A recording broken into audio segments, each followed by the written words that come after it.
بسم اللہ الرحمن الرحیم۔ محترم ناظرین، السلام علیکم ورحمۃ اللہ وبرکاتہ۔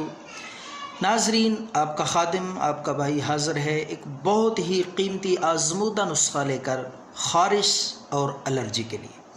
خارش چاہے جس بھی قسم کی ہوگی، پھوڑے پھنسیوں کی صورت میں، خشک خارش، الرجی، جس طرح کی بھی پرانی سے پرانی خارش اس ایک گلاس سے انشاءاللہ مکمل طور پہ ٹھیک ہو جائے گی۔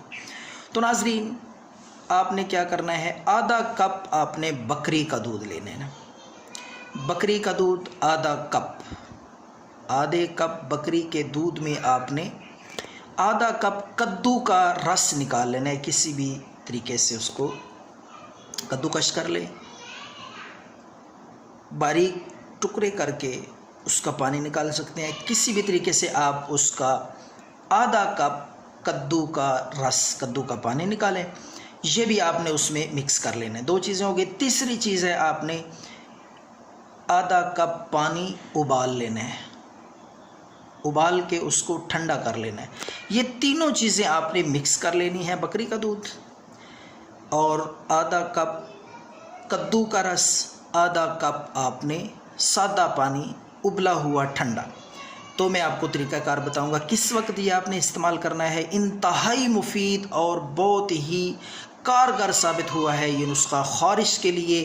میں جتنے بھی نسخے اپلوڈ کر چکا ہوں، سب سے بہترین، جس کا رزلٹ 100% آیا اللہ کے فضل سے، کیونکہ یہ خارش خون کی گرمی کی وجہ سے، خون کی خرابی کی وجہ سے ہوتا ہے۔ تو اس سے انشاءاللہ آپ کا خون صاف ہوگا۔ مصفی خون ہے، مصفی الرجی ہے یہ نسخہ، بہت ہی اینٹی ہے خارش کے لیے، اینٹی خارش۔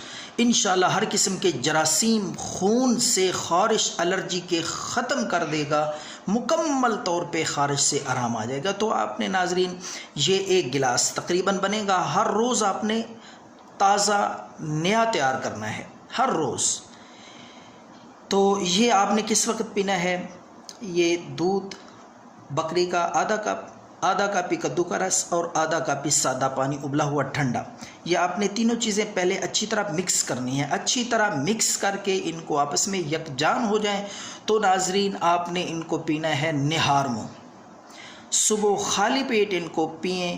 انشاءاللہ پہلی دفعہ سے ہی، پہلے ایک گلاس سے ہی آپ دیکھیں گے کس طرح الرجی، خارش، کھجلی مکمل طور پہ اللہ کے فضل سے ختم ہو جائے گی۔ خون صاف ہو جائے گا اور خون سے جراثیم الرجی کے، خارش، کھجلی کے ختم ہو جائیں گے۔ دعاؤں میں یاد رکھیں۔ اللہ حافظ۔